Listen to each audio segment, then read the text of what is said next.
اور غلام تو ملکیت ہوتا ہے، زندہ کا ذبح کر دے تبھی کوئی پوچھنے والا نہیں۔ تو جو بیت رہی تھی بلال پر، ابو فقیہ پر، زنیرہ پر، جو ان پر بیت رہی تھی، جو خباب پر بیت رہی تھی، جس طرح ہلاک کیا گیا ہے حضرت سمیہ کو، حضرت یاسر کو، یہ ساری تکلیفیں انہیں بھی تھی، لیکن کیا اس کا یہ بالواسطہ عیسیٰ محمد کے لیے نہیں تھا صلی اللہ علیہ وسلم؟ آپ کے ساتھی، آپ کی جانثار، لیکن آپ ان سے بھی کیا کہیں، فصبروا فصبروا فصبروا۔ جب ابو جہل بدترین ٹارچر کر رہا تھا حضرت سمیہ اور حضرت یاسر کو رضی اللہ تعالی عنہما، آپ کے علم میں ہے کیسی کیسی ٹارچر کی ہے؟ جوان بیٹے کو باندھ دیا ایک ستون کے ساتھ، اس کی نگاہوں کے سامنے برہنہ کیا ہے ماں کو،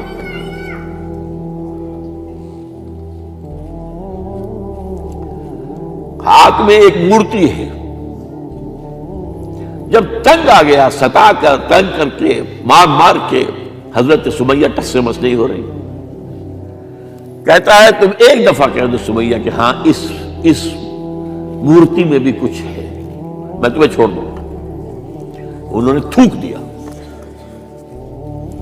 برچھا مارا ہے شرمگاہ کے اندر۔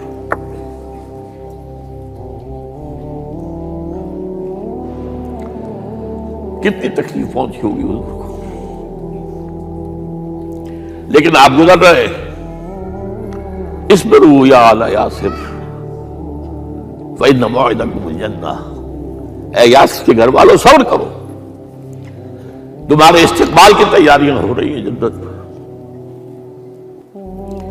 یہ سیرت کوئی بلاتا سناتا ہے،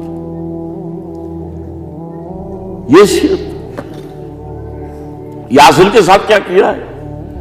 4 اونٹ نر سانڈ، اور ان کے ساتھ رسے باندھ کر ایک رسے سے ان کا ایک بازو باندھا، ایک سے دوسرا بازو، ایک سے ایک ٹانگ، دوسرے سے دوسری ٹانگ، انہیں دوڑایا ہے کہ پرکھتے اڑ جیسے قسم کے۔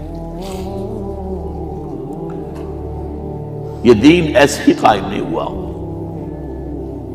عدل و انصاف کا نظام ٹھنڈے ٹھنڈے قائم نہیں ہوتا، گھر میں آرام سے بیٹھے ہوئے قائم نہیں ہوتا۔ اور سنیے، 3 برس شیب بنی ہاشم کے تو قید ہے، 3 برس، اور یہاں کی قید پر قیاس نہ کریں، یہاں تو جیل میں کھانے کو ملتا ہے، راشن ملتا ہے، جیسا بھی ملتا تو ہے نا، اور لیڈروں کے لیے تو class A class B class ہے، اب تو ان کا تو لیڈر تو لوگ جب آتے ہیں جیل کاٹ کے معلوم ہوتا ہے کہ شاید کسی صحت افزا مقام سے تشریف لا رہے ہیں۔ وہاں کیا تھا؟ ٹوٹل بائیکاٹ، ایک گھاٹی، ادھر پہاڑ ادھر پہاڑ، دونوں طرف جو ہے پہرے، کوئی کھانے پینے کی چیز اندر نہیں جائے گی، اور پورا خاندان بنی ہاشم، وہ بھی کہ جو ایمان نہیں لائے، وہ قبائلی زندگی تھی نا۔ بنو ہاشم چونکہ حضور کو پشت پناہی چھوڑنے کو تیار نہیں ہوئے، ابو طالب نے آخری وقت تک بھی ساتھ نہیں چھوڑا۔ ہاں، آخری وقت کے قریب ایک بات ہو گئی تھی، ایک مرتبہ تو ہوا کہ وفد آیا ہے قریش کا کہ اپنے بھتیجے کو روک لو، وہ ہمارے معبودوں کی توہین کرتا ہے۔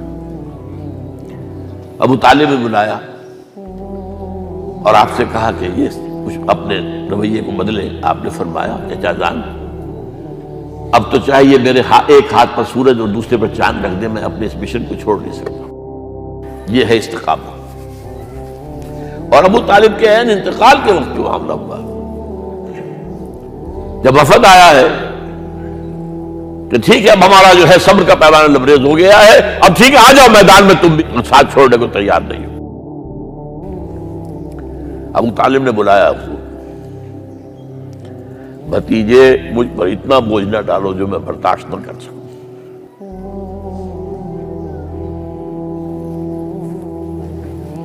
حضور کی آنکھوں میں آنسو آ گئے۔ چچا جان اب تو یا یہ بات بری ہوگی یا میں اپنے آپ کو ختم کر دوں، اسی میں ختم ہو جائے۔ 12 شیب بنی ہاشم میں 3 برس اس حال میں گزرے ہیں، ٹوٹل بائیکاٹ، کوئی کھانے پینے کی نہیں، کچھ لوگ تھے شریف النفس، مثلا حکیم بن حزام تھے رضی اللہ تعالیٰ، اور بعد میں ایمان لے آئے۔ حضرت خدیجہ کے وہ رشتہ دار تھے، وہ پہاڑ پر چڑھ کر ایک طرف سے رات کی تاریکی میں، دونوں دروازے تو بند ہیں، پہاڑ پر چڑھ کر چوٹی سے نیچے اتر کے کوئی چیزیں کھانے پینے کے دے آئے تو دے آئے، بس صلی اللہ علیہ وسلم۔ کوئی اور ایک آدھ ہوگا ایسا؟ یہاں تک نوبت آئی ہے کہ بنی ہاشم کے یہ پھول جیسے بچے معصوم بھوک سے بلبلا رہے ہیں، اور اس کے سوا